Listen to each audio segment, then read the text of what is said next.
Good afternoon, Des Moines, Iowa. Welcome to Doc and Lefty. This is Lefty back from his deathbed. I got to tell you, last week, and I should get into this really quick. We're here at webcast1live.com every Tuesday night from 6 to 7 in the beautiful webcast1live.com studios on the Skywalk in, I don't know what you'd even call it, ebullient, effervescent, insert adjective here, downtown Des Moines. Fantabulous. It's great. I'm here with my good friend and partner in crime, the doctor, Dr. J. Patrick Bertroche. Doc, how are you? I'm doing well. It was rather kind of a scramble last week because I thought Phaedra could come and she couldn't. And then we had our occasional co-host, Mike Sporer. He said he could come, and I walked into the studio and got a text that said I forgot all about my girls' softball game. Oh man! So last week was kind of a well, I went wild on conspiracy theories. You rode solo without anybody. See, this is the thing that separates Doc from me. Doc, for me, when I don't have anybody in the booth to talk to, I just run up a rerun. Doc can sit here and talk for an hour straight. I mean, it's only 1/10 or 1/12 of as impressive as what Wendy Davis did down in Texas, but still, it's pretty damn impressive. Whatever. We got a lot to talk about. We're going over the agenda kind of back and forth today, and I know that you have been. I mean, obviously, and I was out sick last week, and if you kind of tell in my voice that I haven't quite kicked it. This thing just will not go away. But back this week, a lot to talk about. The Supreme Court, sort of in a schizophrenic. Whenever you try and pin the Supreme Court down on this is a civil rights year, it's not a civil rights year. They're always a little bit schizophrenic about it. It seems like to me. They're kind of, from a civil rights standpoint, if you're a big civil rights person, the Voting Rights Act was a kind of an issue. Although if I'm giving a legalistic 2-cent analysis of it, I mean, legally, what they did was say the old mode doesn't make sense anymore. Quit using 40-year-old rules to interpret modern-day racism. And I think that's a pretty compelling argument. From a political standpoint, you know that the Republicans in Congress aren't going to do anything, and it validated all these laws that had been held up by the DOJ, and so civil rights folks are saying that this is a big step back. And then you had Proposition 8 being punted on, yes, basically, so that LGBT couples in California can get married, and then DOMA, Section 3 of DOMA, unconstitutional. And I know you wanted to get into this right away. Well, a couple of things. One of the things that frosted me this morning was $7 billion to power Africa. We're going to get into that a little bit. Not that I don't think the Africans deserve power, but there's a couple of things in there that I don't like. As far as DOMA and the Supreme Court's ruling on it, Blake, can you just speak just for a second about the Section 3 of this? Well, Section 3 of DOMA has to do with sort of like the federal benefits of the that weren't extended to LGBT couples who were married in states that allowed marriage equality. So if you were two soldiers in who were married in Iowa, where it's legal to do so, and in a gay relationship, for example, and you were transferred to a state that didn't allow gay marriage. Under the old regime, you were not eligible for any of the. I mean, and you weren't eligible for them anyway. Yep. For veteran spouse benefits, for the death benefits that happen if one spouse survived, like survivor benefits, things that are extended to children. That relationship wasn't recognized by the federal government. The Supreme Court came in and said that they can't do that. It violates the equal liberty is guaranteed by the Fifth Amendment. Yep. You don't see a lot of Fifth Amendment decisions outside of a criminal context. So that was a really interesting rationale, I thought. Well, one of the things that I pointed out the day that they ruled is one of the things I stumbled across on the campaign trail was, would I support a federal legislation for Defense of Marriage Act? My answer is no. And here's very clearly the reason is This is a decision that should be left up to the states. Justice Robert is the person that threw the deciding vote. He is a big states' right advocate. He was the swing vote on the Obamacare, and basically what he did is it punted it back to the Congress so they could do their job, and potentially the states. The same thing with DOMA. They said, listen, that's the state's issue. That's how to look at this. The other thing about Proposition 8, which they basically punted and said, you don't have standing. Yeah. What they basically are saying, at least from what I read in my layman terms, is there's so many property rights tied up with marriage and the laws surrounding marriage that you really can't deny property rights simply based on marriage, or be able to regulate marriage in such a way that they can't get married. And then it breaks down into, well, is it a religious thing, getting married, or is it something the state really has a right to legislate? And the states and the federal government have said repeatedly that they have the right to legislate marriage. Well, they don't have the right to legislate the religious aspects of the marriage. Well, the thing is, Kennedy's opinion, and I'll admit to everybody, I've been out sick for the last week and I haven't had a chance to read the opinion. I perused the syllabus. It gives you kind of at the front of the opinion, it gives you a nice synopsis of what's in it. But the reporting on it, there's a lot in the opinion about Kennedy citing the dignity that was sort of being demeaned by DOMA legislation, basically, and really the rationale that they came up with was, hey, you can't deny certain benefits to a class of people if you're going to extend those benefits to another class of people. And what's frustrating to me as someone that's been backing this for a long time is then just make the equal protection, just decide on equal protection grounds, recognize homosexuals as a class that's historically been discriminated against, and make a more coherent ruling. Saying that you're denying equal liberty just to obtain a federal benefit for that other people can receive, it doesn't make a lot of sense. But for me, here's the problem. Let's face it, LGBT community could have been discriminated against. That isn't the issue that we're going to be talking about during this show. The problem is, so is polygamists. Polygamists have been discriminated against, right? We even have laws that say you can't have polygamy. Well, where does this stop? Does it stop just with gay marriage? Or are we going to start having polygamous marriages that are okay? Are we going to start having the National Alliance of Man-Boy Love Association? Pedophiles are discriminated against. Are we going to start having people say, well, I can fall in love with a 6-year-old girl, 6-year-old boy, whatever, or a 13-year-old girl, boy, and we want to be married? Mary Kay Letourneau comes to mind. These cases can be out there. So at what point do you say, well, when do you define marriage? How do you define it? Can anybody get married? And then if that's the case, there's always going to be a group out there that's going to feel discriminated against. There's always going to be a group that says, well, listen, you have those rights. I should have these rights. I don't understand why every time this gets brought up, it goes from, man, we're really uncomfortable with two guys getting married, and also pedophiles, and also and polygamists, and it tumbles downhill into the realm of the absurd. That's just ridiculous. Now, first of all, but it's not absurd. Oh, it's absolutely absurd. I'll tell you why. 30 years ago, it wasn't absurd. I'll tell you. We're going to take a break. We're going to come right back. Lefty's going to tell us why it's absurd to sit there and tell the future about how this is a big snowball rolling downhill. You're listening to Doc and Lefty on webcast1live.com. Petrosian Associates, how can I help you? Petrosian Associates will provide you with a friendly, caring, and confidential place to find help for mental health concerns. We are ready for your call.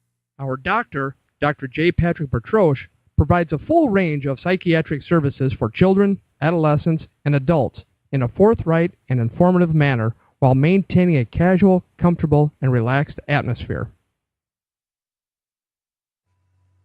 Drug and alcohol addiction slowly steals a person's identity, tearing away pieces of their life little by little until one day it seems like the hope of a happy future is gone and there's no chance of getting it back. Here at St. Gregory Retreat Centers, we can assure you that there is hope.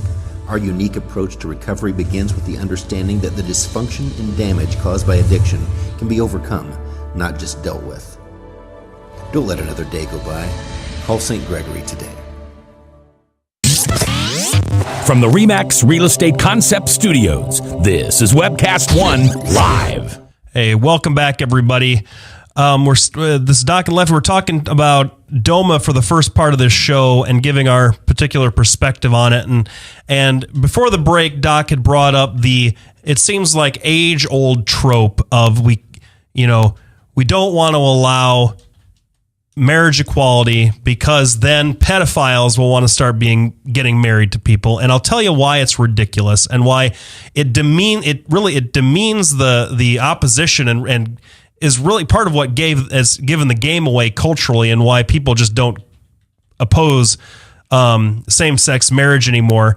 First of all, if you're telling me that a 25-year-old guy and a 12-year-old boy can enter into a marriage contract, we both know that on its face is just laughable. We don't let kids enter into any kind of contract, whether it be a marriage contract or one to buy cigarettes. We don't let them buy cigarettes either. Number two, you and I both know that a relationship that's based on sex between a adult and a minor has been adjudged through years and years and years of research to be harmful and criminal. And so to normalize a relationship based on the commission of a crime, that's also not going to fly in the face of a marriage contract. The marriage in and of itself, and we're going to define marriage at all, we're going to define marriage as the union of two consenting people who enter into it willingly and freely and agree to share their lives and their property together. That's what it is. That's also solemnized by a ceremony that has meaning to those two people. That can be at the courthouse, or that can be in a church or a mosque or wherever. And so to suggest that two people, whether two people just in general, a child and an adult or whatever it happens to be, can be using the rationale of allowing same-sex marriage is just it doesn't serve the people that are against it at all, and it's a laughable argument. But it's not a laughable argument, because if you look at it, 30 years ago it was inconceivable that homosexuality would be legitimized through marriage. We had sodomy laws on the books, codified for at least 150 years. Mm-hmm. Even in the 90s, it was really kind of inconceivable that these people would have gotten the gift of marriage recognized by the state. So what I'm saying is, your argument about, well, geez, really looking down the future, having these other things happen, really, is just silly. It isn't silly. Okay. Because 30 years ago, this is what it was. And I can tell you the National Alliance Man-Boy Love Association, strangely enough, I stumble into those guys once in a while in cases that I have in my office. All right. And I'm going to tell you, they are active and they want to say, well, listen, these contracts that, people can't sign contracts till they're 18, right? Unless their parents sign the contract and the rest of it. These people are pushing to repeal those laws. They're pushing to decrease the age of sexual consent. And, at what point do you go, well, hold on, how do you define this?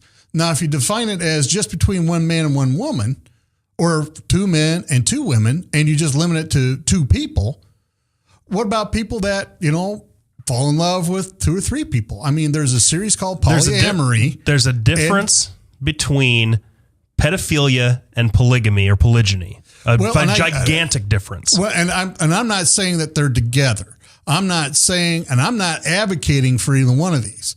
What I am saying is there are people out there that are pushing for polyamory, and they're pushing for the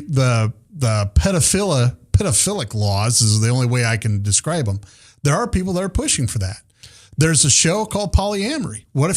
Why limit it to two people then? Mm-hmm. Because then if you have a third person come in, aren't you denying them the same property rights? First of all, what I can tell you is if if the situation were to arise where the state could be satisfied that a polygamous relationship was not sort of abusive or where all the spouses were treated equally and there was cohesion and harmony in the household. Personally, in my personal opinion, I have no problem with polygamous relationships. That's up to you. If you want to do that, that's fine. And if the state wants to recognize that sort of stuff, that would be a cultural shift. I don't think that you can't get married to more than one person. And I don't know that the bigamy laws, if there's a criminal component to them at all in the states where bigamy is a problem, I don't think that they're very stringent penalties. I haven't done any sort of research. You face jail time and a penalty just like everything else, but they really don't pursue it. You're right. They don't pursue it. And so what I'm saying is that's one piece of it. If as a country, our culture moves in the direction of sort of saying we don't care what you do at your house, and your polygamous relationship really doesn't have much to do with my heterosexual or homosexual relationship. We don't care. That's a different thing. When we're talking about pedophilia, and that's what we're talking about. When we're talking about allowing adults to marry children, first of all, the tradition of signing contract. First of all, signing contracts until you're an adult, a legally recognized adult at 18 years old. That's ingrained in that's common law. That has been a tradition passed down from the English for the last 700 years. That's not being changed anytime soon. And an interest group of pedophiles is not going to change that in our lifetime. I would put my money on it. Number two, the age of consent is a state's issue. Iowa, I believe, it's 16. That as long as the age difference isn't more than a couple of years, there's no crime there. Other states are lower than that even. And so sexual consent is not legal consent to enter into a contract in that way. And also, when we're talking about you have treated homosexuals and you have treated people in a homosexual relationship throughout your career. Yes. And by your own professional observation and by your own statements on this show, you have stated that that you can have a healthy homosexual relationship with your partner in exactly the same way as a healthy heterosexual relationship. But I would put it to you that you would never accept the idea that an adult human can have a healthy sexual amorous relationship with a child. I agree. It doesn't. It's abuse, and it doesn't happen. I agree. But one of the things, that's the difference between the cultural shift that you talked about, 30 years, sodomy laws, all that stuff. We're going to be back right after the break. We're going to take listen to our sponsors, so please tune in. After we get back, we're going to touch just a little bit more on the slippery slope of DOMA, and then we'll get on to the $7 billion we're sending to Africa, which is just outrageous in my opinion. You're listening to webcast1live.com. Thanks for tuning in. We'll be back right after the break. From the RE/MAX Real Estate Concept Studios, this is Webcast One Live. Whether you're 10, 25, 50, 80 years old and beyond, everyone needs to live within their means. I'm Tom Coates with Consumer Credit of America. For almost a quarter of a century, we've helped people of all ages learn to manage their personal finances to benefit them far into the future. When problems arise, we've got the experience you need to make those debt problems go away. Got financial problems? Call Consumer Credit of America. If Tom Coates from Consumer Credit of America was your personal webmaster, Tom would filter out all bad debt emails. If Tom was your mailman, you'd never get any debt reduction junk mail. If Tom Coates was a lineman, he'd block any phone calls offering to reduce your credit card debt. Hi, I'm Tom Coates with Consumer Credit of America, and we're still your best choice for credit counseling. We're local, we're accountable, and we can do more. You make the call when the time's right for you. When it comes to competition, there really is none for Consumer Credit of America. Hey, welcome back. This is Lefty with Doc and Lefty. We're kind of finishing up our talk about same-sex marriage and the DOMA decision. I, for one, don't think that it went far enough. Doc thinks that maybe there's a slippery slope. Doc, you want to talk a little bit about that? First of all, I need to clear up. I do not advocate pedophilia in any way. I believe 100% that you can't have a meaningful relationship of an amorous nature with a child. It just doesn't happen. All right. And so I want to make sure people understand that I am not for pedophilia in any way. Oh, and during the break, I misunderstood what you were saying to me. I thought that you were saying linking pedophilia and homosexuality. No, and I do not link that. And I feel that that's what you were. Not that you were advocating. Not that you were.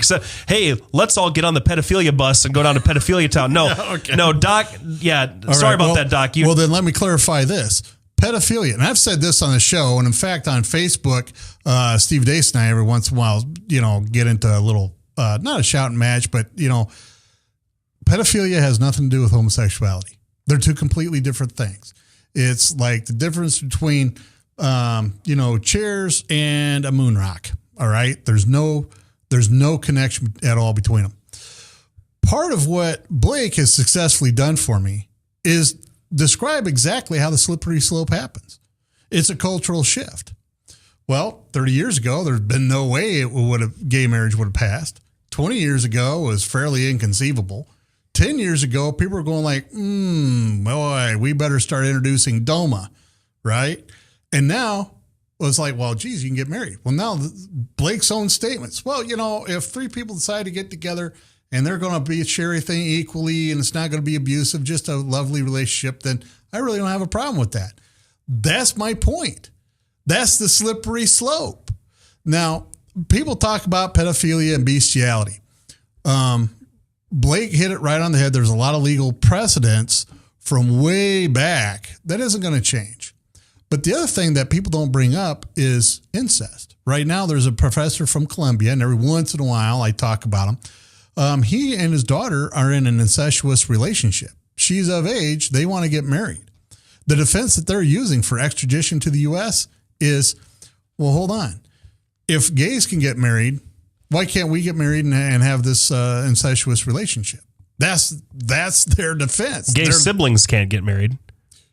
Well, I'm just saying that's this guy's defense. So at what point do you go? That's a ludicrous the problem with. But we're talking the slippery slope. You said it was a silly thing, and it's not a silly thing. Here's the issue that I have it, and all why right, it's so. We have a phone call. Oh, we do. I had a feeling that we might have one. All right. Well, here, put the headphones on. I can't. I'll grab mine somewhere. All right. So who do we have on the line? Hello? Hello? Can you hear me? Yes, this is Tim. Hey, Tim, what's up? Hey, I just wanted to disagree with Doc there for a quick second. Uh-oh. Oh, my God. This doesn't happen very often. Yeah, that's happening. You know what? I think the conservatives are wrong on this point. I think that gays should be allowed to be married. I think the real travesty here is the fact that the government is recognizing not political points, but church points in this whole thing. I think they need to say, hey, everyone's got a civil union. We do not recognize marriage, just civil unions. And then conservatives have nothing to bitch about anymore. Thank you very much, Tim. They're not married. They're civil unions. I couldn't agree more, to tell you the truth. I really couldn't. This sort of state recognition of a religious tradition has always been problematic to me. And I've been married before. So yeah, well, so have I. Yeah, so there you go. But Tim, I know that you're more, you tend towards more the libertarian, so it doesn't surprise me very much that you would take this position, but maybe we could help rehabilitate some of our conservative friends out there. Is there anything more conservative than the idea of protecting established families, and that the argument that these aren't real families is a religious argument that has no place in a public discourse of this nature? What do you think about that?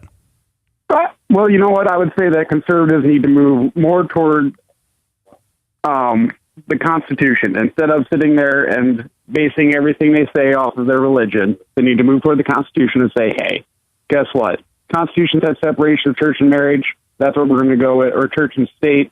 That's what we're going to go with on every issue. Just be like, hey, this is what the Constitution says, and stop bringing their religion into it the whole time. I don't have a lot. Tim, you and I usually go around and around. Younger people in the United States that really don't believe in religion all that much. Well, I'm going to That's tell where the you. libertarian views come from. Well, and as far as libertarian, getting straight back to the Constitution is great. The problem that I keep telling my conservative compatriots is this is a giant tidal wave that you guys have not seen coming. And you guys at the last minute provided DOMA. Really, if DOMA didn't exist, we wouldn't be having this conversation. Supreme Court wouldn't have made its ruling.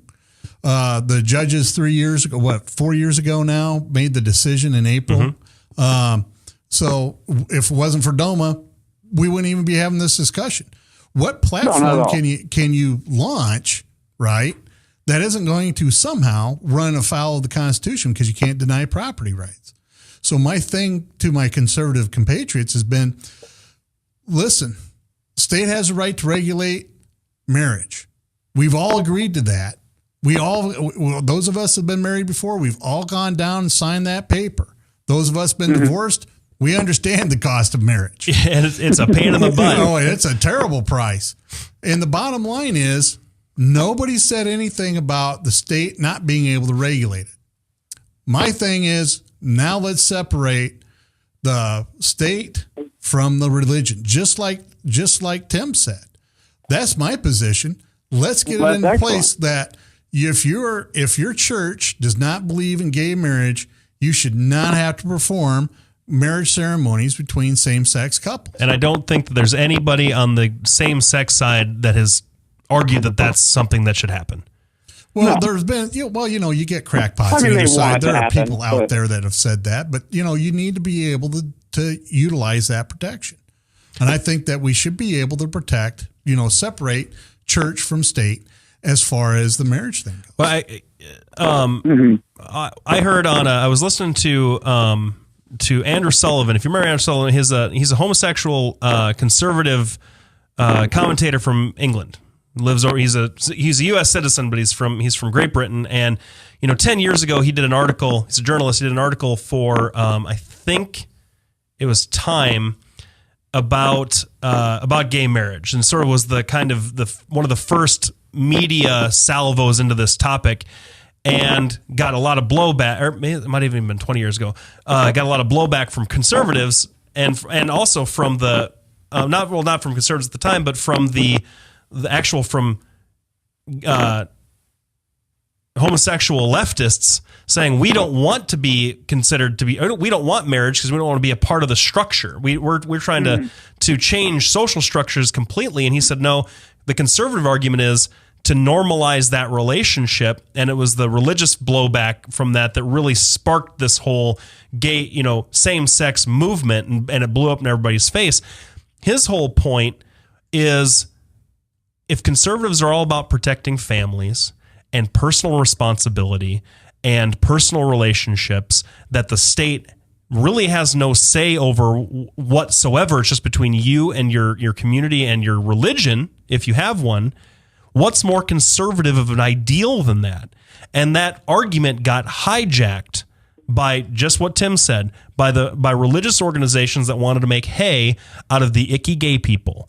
And so that's really... And that really is what's lost it for not just for conservative politicians that want to sort of campaign on this, but lost it for anti-marriage equality people, for the entire culture, because we're never going back now. They've lost the argument. Thanks for tuning in, Tim. Thanks for calling in. We always appreciate your input. We're going to be back right after the break. These commercials support our studios. Please tune in and support the people that support us. You're listening to Doc and Lefty on webcast1live.com. Leach, owner and general manager of Service Legends. I brought along a couple of the home comfort heroes. Hi, I'm Tammy Wells. I am Nick Wondershad. I am administrative manager. I am the senior technician from Service Legends. It seems like every good thing, when you feel it to the bone that it's good, there's a lot of hard work put behind it. I don't think that you can fake it and have it turn out good. If we seem like, okay, that's just weird, it's just a furnace, why would you believe so deeply in a furnace? It's not just that, we want to show the world that you can have good service. Yeah, it's your home. It's built into our daily trainings, it's built into our culture, that we're going to do whatever it takes to have each client say they love us, period. That's why we spend all the hours in the training that we do. And if we guarantee it's going to be a good experience for you, or else it's free, what type of work do you think we're going to do? There is a guarantee. Temperature selection guarantee, fixed rider it's free guarantee, comfort guarantee, best value guarantee. All of these guarantees hold us accountable to ensuring that we exceed your expectations. And if for whatever reason we'd fail and we can't make it right, we guarantee all of those guarantees with a 100% money back guarantee. I mean, if you don't think that your technician can fix it right, are you going to say that to a client? No.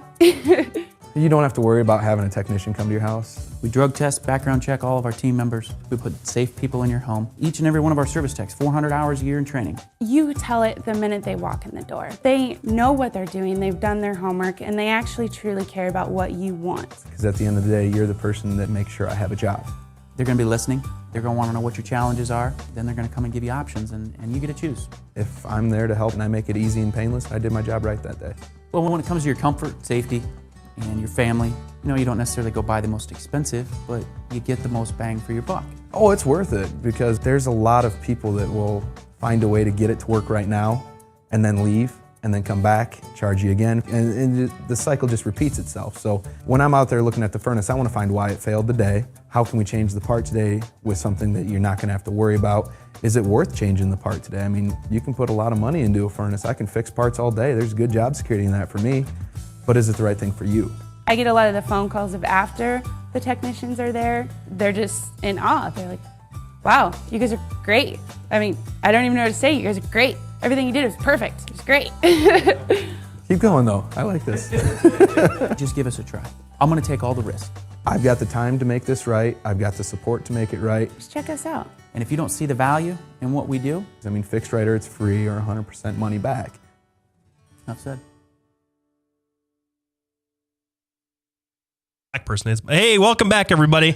You see, you caught the very rare, when we do outtakes for this show, folks, it's going to be a treasure trove of Doc and I swearing at each other, getting the boxing gloves out, maybe a little bit of cuddling, maybe every once in a while. I haven't talked only with Frank. We don't cuddle with each other, just with Frank. I haven't talked him into it yet, folks, but keep your fingers crossed. So anyway, because I've heard Frank is a strong supporter of gay marriage.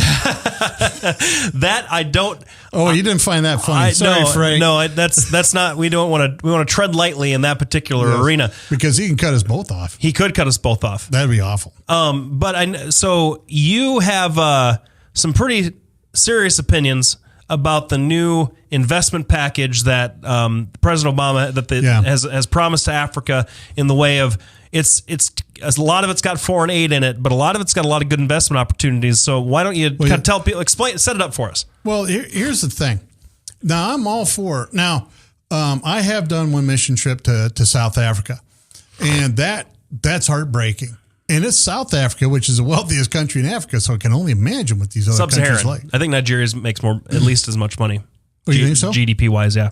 All right. Well, whatever.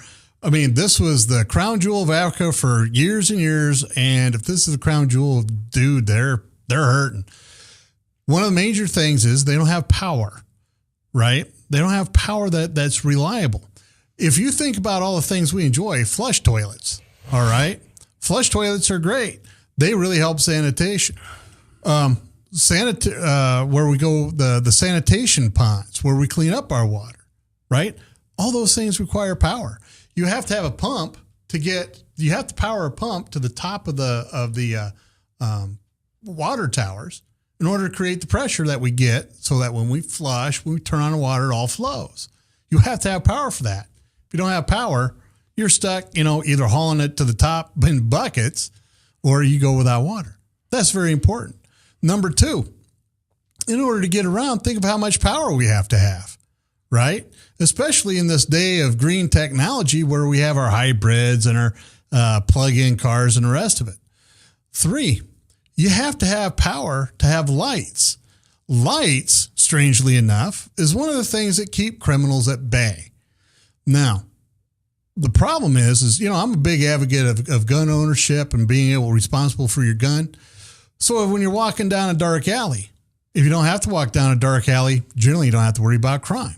So these are all issues that are important. to Africans and other third world countries. So when I first read the headlines of the $7 billion, I thought to myself, I really, as an American, I can see that. And then I saw a few patients, and then I had a lunch break. So I was reading up on it.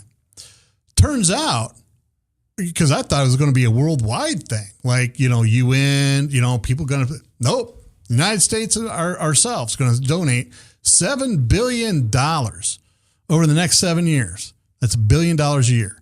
And there's an aid package, there's direct money, there's all kinds of other things, like if you want to go over there and try to build, power stations and the rest of it. All this is in there. Well, the number one beneficiary of this, if you look at who's behind Power Africa, number one of the big ones is GE, who I've talked about several times before. Yeah, that Immel guy, the CEO there, is tight with Obama. And GE hasn't paid any taxes for 3 years. None. Right? Hold on a second. Are you advocating that a statist economy is no good, that corporate welfare isn't a very good strategy for creating growth in developing nations? I will tell you. Stop the presses. Well, you do this every time. I've said corporate welfare, no way. The worst capitalists in the world are other capitalists. It's true. Right? And so that's my thing. I'm going to step in here. But here we are in sequester, cutting troops, cutting everybody's benefits, doing everything we can to punish the American people per Obama's directive. We're giving $7 billion to Africa, and specifically a large chunk of that's going to go to GE and despots over there. What I'll say is that the aid package to Africa is less about aid and more about investment opportunities and market solutions to Africa's problem. People that sort of analyze the African situation have been saying for years that we need to be able to develop secure markets for people to be able to develop businesses on their own and try and gain a little bit of economic freedom, because what kills despotism faster than a vibrant free market? You'd agree with that. You're talking to somebody who's got a socialist bent to his economics, advocating that markets bring down dictators faster than guns do. They really do, because then you can't really swap out a dictator for a dictator. So there's a lot more investment opportunities in this package for making the infrastructure investments that Africa needs to keep up with the growth that they've had over the last 20 years. 30, 40 years ago, there were no credit markets. People weren't using leverage to buy property in Africa, that black Africans didn't have smartphones, that they didn't have internet access. They didn't have all the things that now these new generations over the last 10 years have been getting more of, and becoming more and more connected to the outside world faster and faster than ever. They need the infrastructure to be able to support that. Also, and if we don't get involved, if America doesn't get involved, the other president who was over there, who's been over there more times than we have over the last few years, is China. China wants that trade relationship because China knows that as America gets more energy independent and starts bringing manufacturing back to its own shores, goods shipped from China, bought up by Americans, are going to get more and more expensive for the Chinese to produce and send over here, and we're going to start buying less and less and less. They need more emerging markets to sell their products to. The trade, and as do we, for the same exact reason. The more we manufacture, the more we can export. We need that relationship with China, and this is a good first step towards setting up those fundamentals from an administration that has ignored Africa except to run drone strikes and lead from behind in Libya. Are you criticizing Obama on that one? I criticize Obama for a lot of things. Yeah, well, I'm just going agreed. Now, not agreed on the Obama leading from behind, but we're going to be back right after this break. I'm going to tell you exactly why this isn't going to work. This Power Africa. I'd love it to work, but it isn't. We're going to be back right after the break. You're listening to us on webcast1.com. Actually, we're not going to take a break because I forgot to bring in the commercials for our sponsors, because that's the kind of leadership I have, I guess. Des Moines Anesthesia. Again, they're pain management specialists. Dr. Iqbal here in town. Dr. Kent Krosky up in Fort Dodge. it's difficult to get good quality pain management. There's their number, 515-244-3700. They're more than happy to take your call and get you in. They accept all insurances.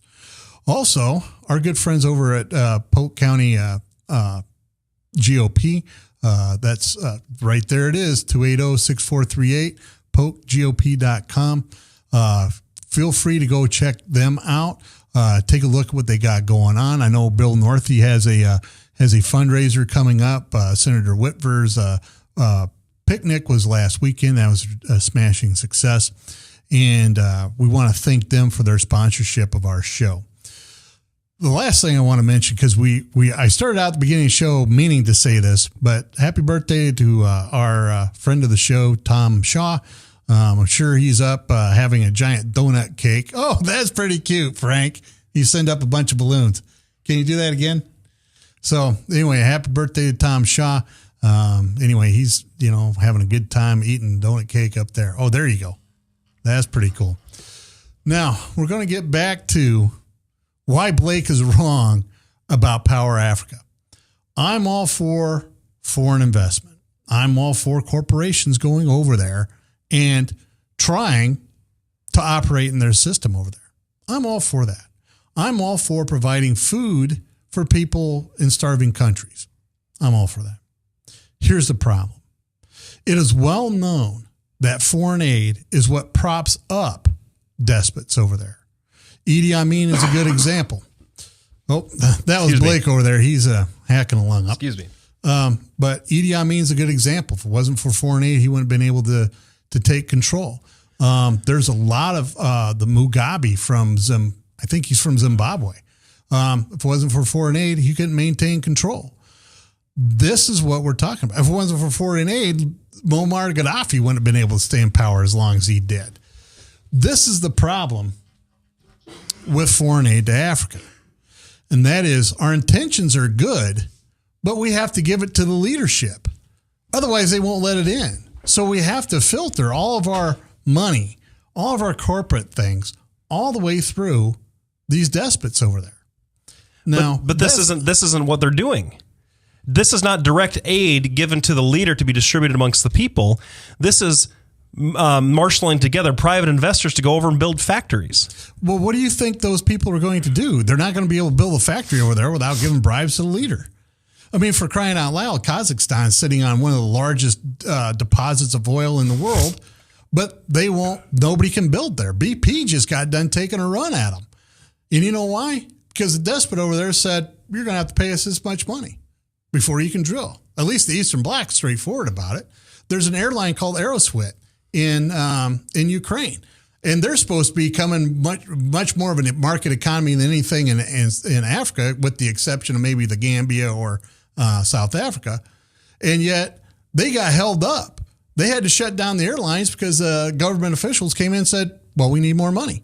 You have to bribe us more. This is in Ukraine, which is a fairly Western country. This is what's going on in South Africa. So, yeah, you can give the money to GE. You can provide incentives for them to go. But when GE shows up, whoever's in charge, let's say it's Mugabe, because I think Zimbabwe's on this list. No, it's not. It's not? The 6 countries are Kenya, Ethiopia, Ghana, Liberia, Tanzania, and Nigeria. Now, terrific. Liberia. Liberia has its own problems, but Kenya, Ethiopia, and Nigeria. Ethiopia has a ton of problems. Ethiopia's a success story. Ethiopia has a democratically elected government. They've come all the way back.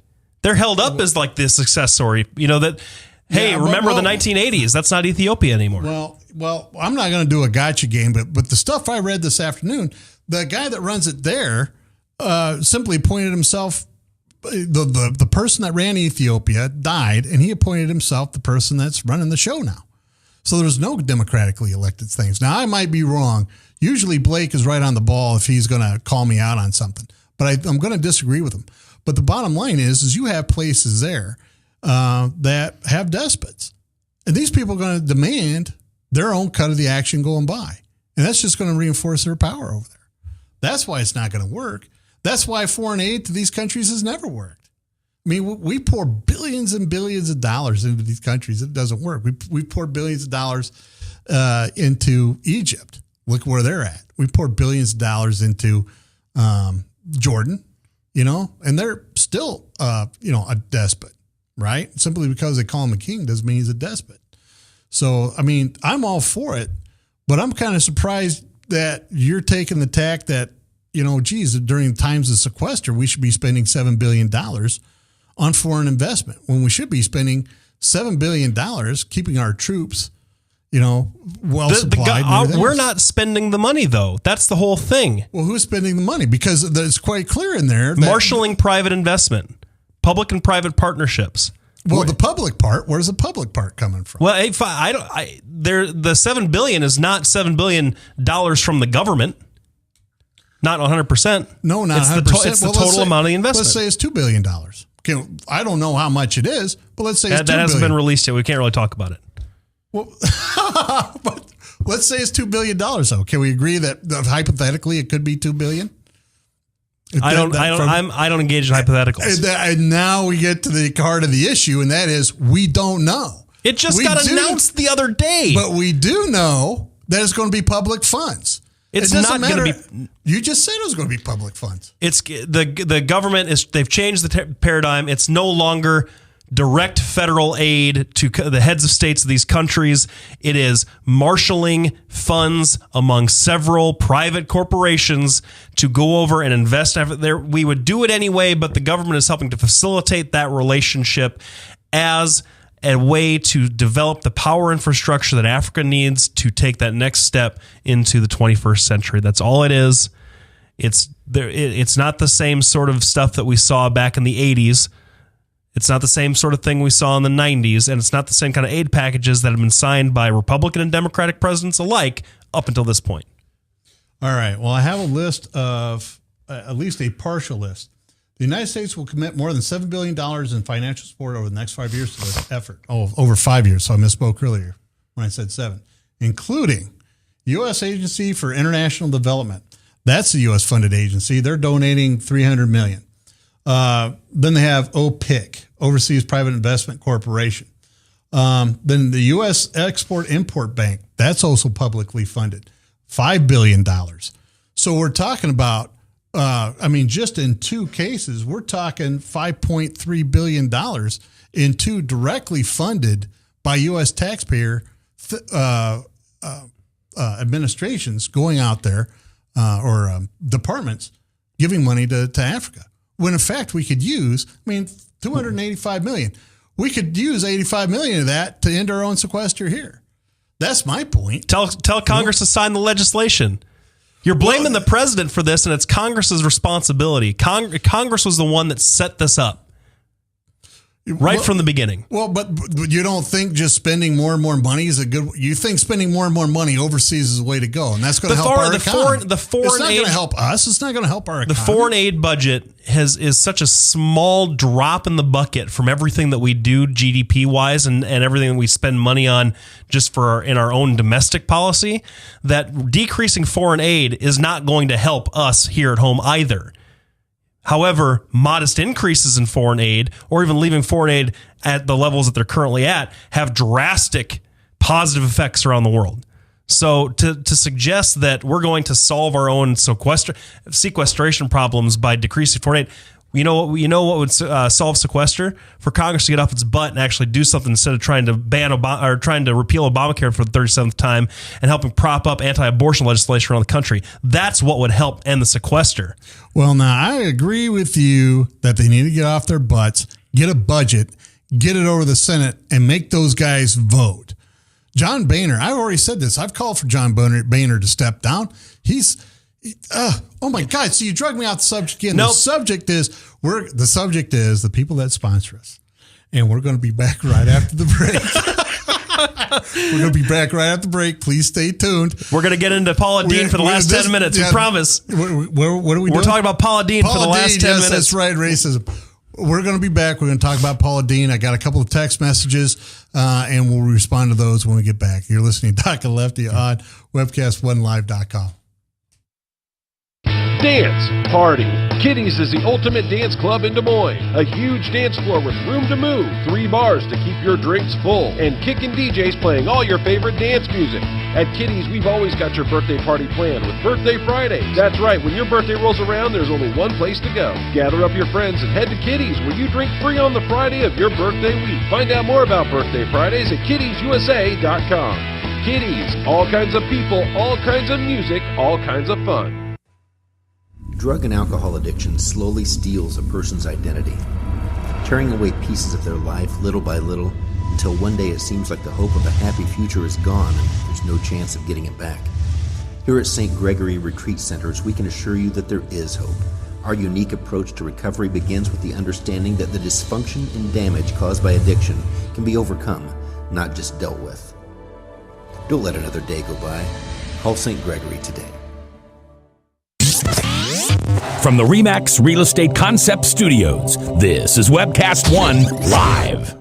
Hey, welcome back, everybody. Thanks for joining us, and thanks for sticking around to this last segment. We've had a pretty fun discussion here for the past 50 minutes, and I don't think that those last 10 minutes is going to be any different. So we all know that our favorite racist, who? Paula Deen, has been ousted from her show. She's having a complete and total professional meltdown. And honestly, I'm interested to hear your take on this because I can't think it. Every time I hear a new person come out and defend this schmuck, I can't. Who, Paula Deen? Yeah. I mean, I have a hard time even coming up with a coherent argument in her defense because I felt like we were so kind of just far past, the knee jerk. The PC thugs are getting on somebody with someone like this that it just. What you talk and I'll just kind of tell you why you're wrong. How about that? No.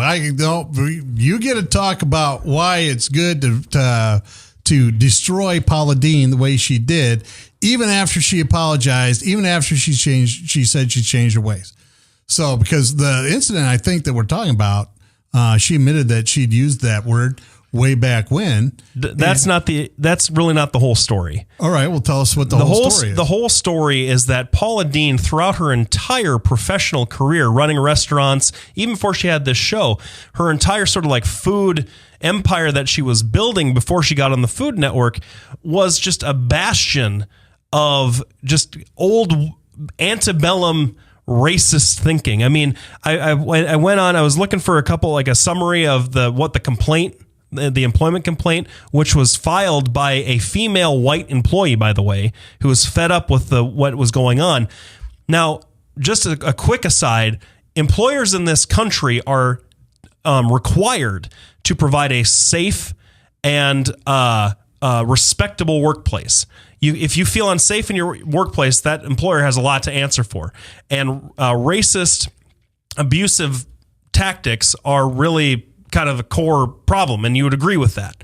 Here's a summary of the complaint of some of the things that were going on, aside from the fact that she once dropped the N-word in a conversation. I'll even skip over that part. Black staff had to use the back entrance to enter and leave the restaurant. Black staff could only use one bathroom. Black staff couldn't work the front of the restaurant. Brother Bubba stated his wishes, I could put all of those folks, you know what I mean, in the kitchen on a boat to Africa.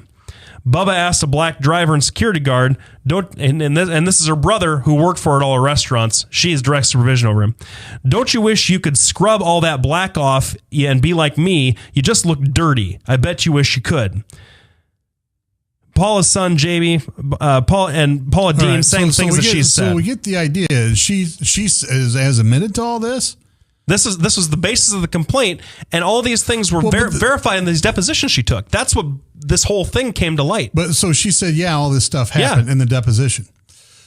So she gets on air, apologizes, and says she's going to change her ways and make things good, right?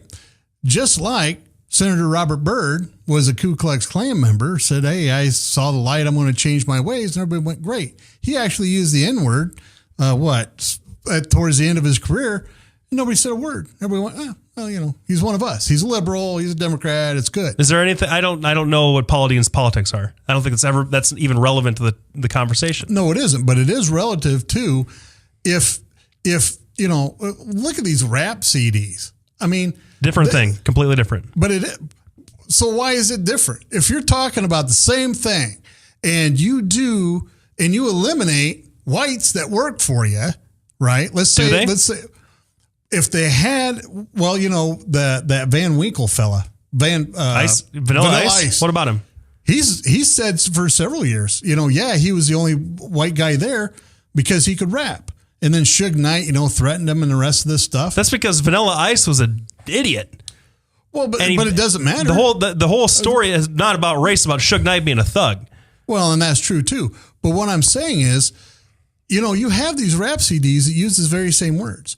Now, if what she has done is true and she's admitted it, then of course, I think there should be blowback. But I don't think you should have to lose everything you have because of it. I think that it should give somebody an opportunity to change. Well, she was already on the way out because of the whole diabetes thing. Yeah, that's true. The whole comfort food Southern deal was completely like her empire was rocked because of that. And this is just sort of piling on. But I'll tell you why rappers dropping the N-bomb in CDs is different from a white employer doing it. Number one, it's when they're not using, like rappers are not using that particular word in the same demeaning racist context. Now it's an offensive word for anybody, and the jury in the African American community, as far as I've been ever able to tell, is split. Some people think it's empowering, taking the word back away from the folks that use it to abuse people. Some just think it's disgusting and should be consigned to the ash bin of history. But when it comes right down to it, it is different for a white employer to use that word against black employees than it is for a black rapper to use that in a song about his experience. That's right. The two are completely different. So if you're using a racist term such as cracker and you're black against somebody that you perceive as white, is that racism? Yes. And if it's just as bad? You mean a black employer doing the same sort of thing using it with the intention of demeaning and denigrating that person? Yes, it absolutely is. Then we're going to segue right into Trayvon Martin because we only got about 2 minutes left for this particular thing. Part of the thing about Trayvon Martin is George Zimmerman was at first characterized as being white because he looks white. All right, he doesn't look as white as Blake does. No, nobody does. But he's looking pretty white. Well, he says, well, there's a creepy ass cracker coming up on me. Well, there's racism. And then the person that's supposed to be the star witness for the prosecution says, well, yeah, I use that term all the time for whites, being derogatory. Yeah, something that goes on. Well, when you have a case that's motivated primarily by race, right? At least that's how the media is portraying it. When you look at the facts, who is the racist? Are they both racist? Let's say for a fact that George Zimmerman said, well, listen, I see this black kid running around in my neighborhood. I'm going to follow that, Well, and then the other kid said, Trayvon Martin says, well, I'm going to get this cracker or whatever he said, because George Zimmerman had said something like that. Well, now you have a case of two racists going after each other. What is that really the cost? Is that really the issue? The issue really should be what happened, and the media should stay out and report facts instead of trying to drum up, a problem that doesn't exist. I would agree to the extent that the media convicted George Zimmerman before he was even charged with anything, and that was wrong. And that's why I personally stay away from national media trials, because that should be between the community where the crime happened and the 12 jurors in the box. That's it. Those are the only people who are interested in that case. Those are the only people who should be interested in that case. Everything else is distraction, and it doesn't get justice for the victim, and it doesn't get justice for the defendant. And this is a criminal defense lawyer talking to you about this stuff. I don't like it, and I've never liked it. But the central part of this case, and how a lot of those questions would be answered and how a lot of that controversy would be put to bed is if we could hear from Trayvon Martin, but we can't because George Zimmerman shot and killed him. That's the issue, and whether or not he was justified in taking that level of force against another human being, that's the question of fact that the jury has to determine. And so, whether or not George Zimmerman was following him because he had a preconceived notion of what a black kid wearing a hoodie would do in a particular community where he, quote unquote, shouldn't be, that's the motivation that has to either be proven beyond a reasonable doubt or used to acquit him of these charges. That's case closed. All right. Thanks, everybody, for tuning in. We appreciate your support and your sponsorship. We'll be back next week from 6 to 7 p.m. here on webcast1live.com. Thanks for tuning in to Doc and Lefty. Can't wait. Hi, I'm Representative Tom Shaw, and I love these guys. Both of them. Love these guys. Get over here. Get over here. Love both of them.